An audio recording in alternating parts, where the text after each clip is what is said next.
Well, hello. So I'm not dead.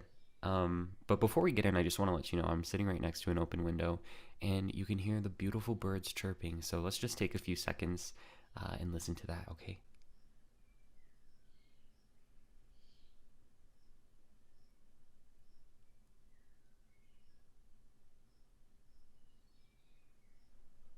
And now I will read you a story that will help you sleep. I'm just kidding. This isn't calm. But yeah, welcome back. I've officially resurrected for like the 10th time. I think I should get some sort of like Messiah qualification at this point. But let's just get into it. Here's another note video for you. Yeah, enjoy.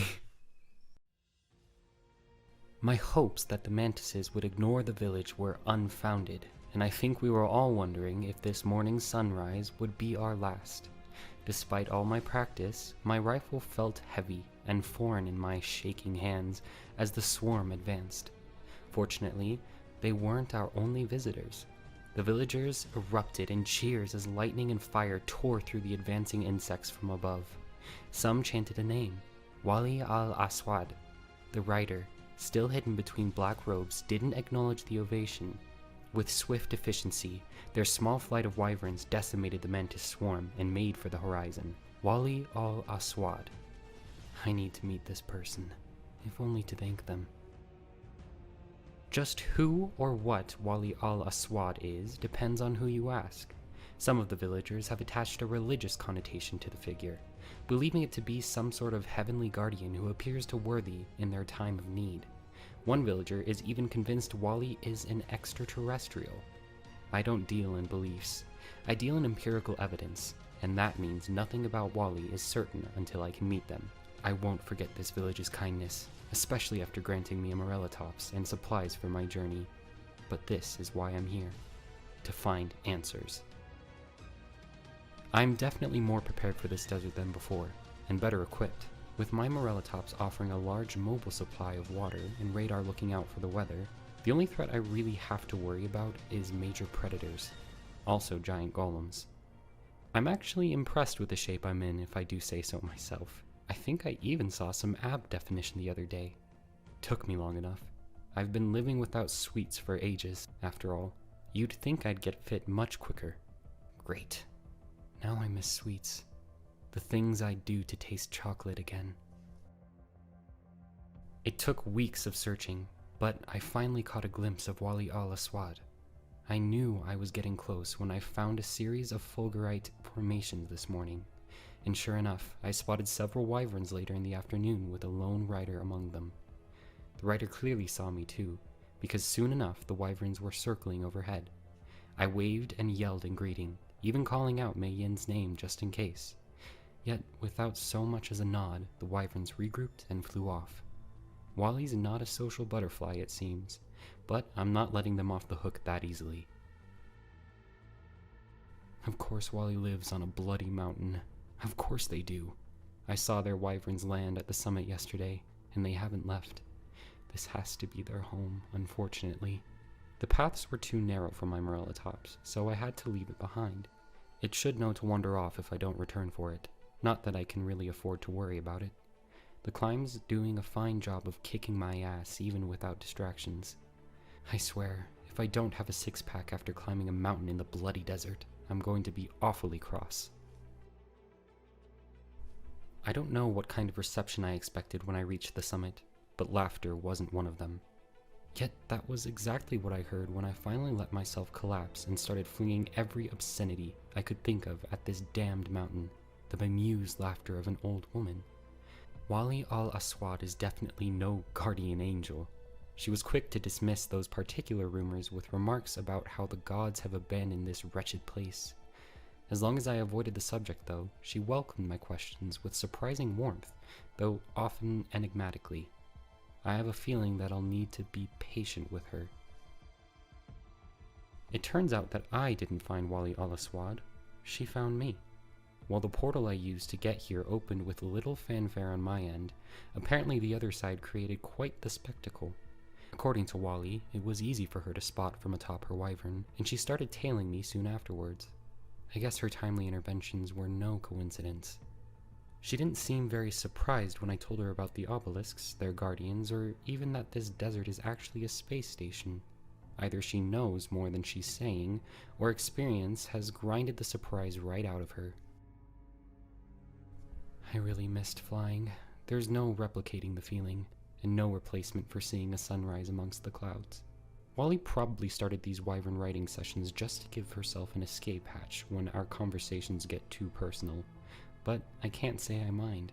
Despite their appearance, riding a wyvern is just as pleasant as riding an Argentavis, even without a saddle.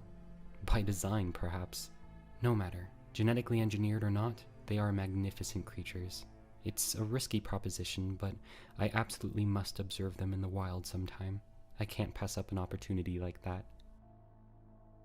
Now that Wally has deemed my wyvern riding skills acceptable, she's finally agreed to show me around the region. From what I can gather, Wally has been here for a very long time, maybe longer than Rockwell was on the island. She knows the history of every village in ruin. Apparently, there was once a great city to the southeast, but it was wiped out at some point. She's still mum on a lot of the details, but I'll just have to keep prying. Radar's been helpful in that regard. Wally definitely seems to be in a better mood when the fuzzball's around. The little charmer's certainly earned her keep. I'm grateful that Wally allows me time to study the local wildlife, but I suspect she only does so out of amusement. She always says something like, "Why do you spend so much time on these scribbles that no one else will read?" I never have a good retort. It's true that no one else may ever read my dossiers, as I have no way to reproduce or distribute them as long as I'm trapped on one of these space stations. When I started them, they were a passion project, created out of my love for nature and its creatures. Now, I guess they're just part of my identity. Writing them helps remind me who I am. I can't believe it. Wally spotted someone wandering the desert the other day, and it turned out to be none other than Edmund Rockwell. I just about burst into tears when I recognized him. Apparently, he heard that Nerva was holding me captive and sought to negotiate my release. That led him to my cave, and eventually he wound up here. Awfully sweet of him to go through all that trouble for my sake.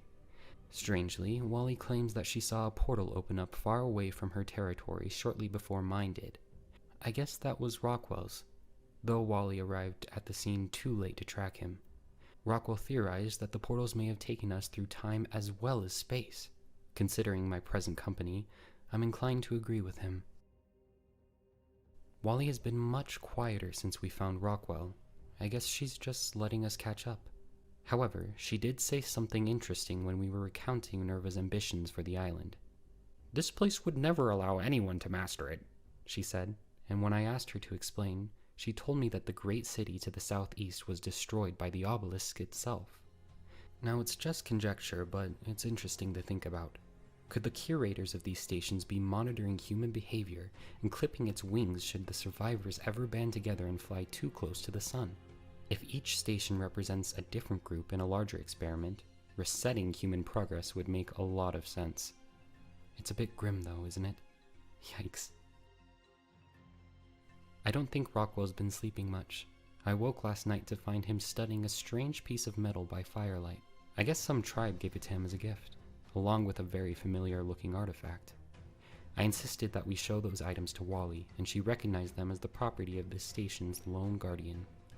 With all that she knows, I'm not surprised that she's activated the obelisks before. Hell, it sounds like the old battle axe has even slain the beast herself. Since we have said guardian's artifact, Wally says that we can leave this station at any time. I suppose we may as well. Rockwell's eager to depart, and as much as I like Wally, I've had my fill of sand. The transporter that can take us back to the control center station is in the ruins of another city, south of the mountains. Wally believes that it was destroyed by the obelisks, just like the city in the southeast. I didn't press her for details, not that I'd have gotten any. Wally's more tight-lipped about those ruins than anything. I had to practically beg her to take me to the southeastern city, and while we were there she spent most of her time just gazing out into the distance. No sense in bringing her mood down with all that rubbish now. After all that she's done for me, I'd like to give her a nice, proper farewell. Having seen us through the ruins and safely to the platform, Wally has taken her leave. After doing so much for me, I was sad to see her go, but at least I got her to smile before she left. Well, me and Radar. I can't very well take the little critter with me, so I officially gave Wally ownership of her. They'll be good for each other, I think. Gah, I wrote Wally up there. Twice. I suppose old habits die hard, but it's not really her name, is it? I always knew that was the case, but she never told me to call her anything else. At least not until now. Well, at any rate, cheers, Raya. It was a pleasure to have known you.